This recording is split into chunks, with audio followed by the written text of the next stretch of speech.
and taking very much to heart the principle that equality before the law means exactly that, equality before the law. President, prime minister, minister, parliamentary, businessman, policeman, we're all citizens first before we're anything. And that therefore, when we get into problems of wrongdoing, we should face the consequences. We have a particular problem in Ghana.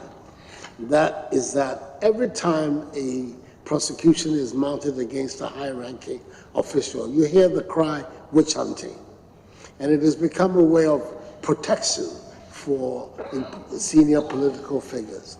So we've now had to devise a particular response and mechanism.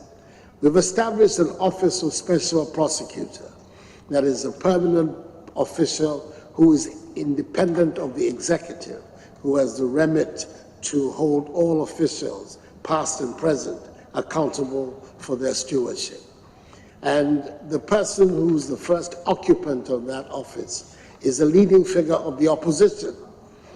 Was a former Attorney General in the government of President Atta Mills, a leader who was my opponent in previous contests for political power. And that is therefore, and this is a person who has an extremely high reputation for his stance on corruption and as a figure of integrity.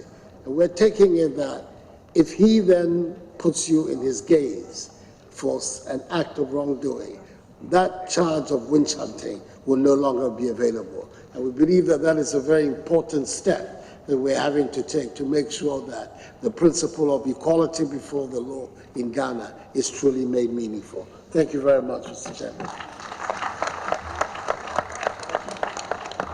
Thank you very much, President.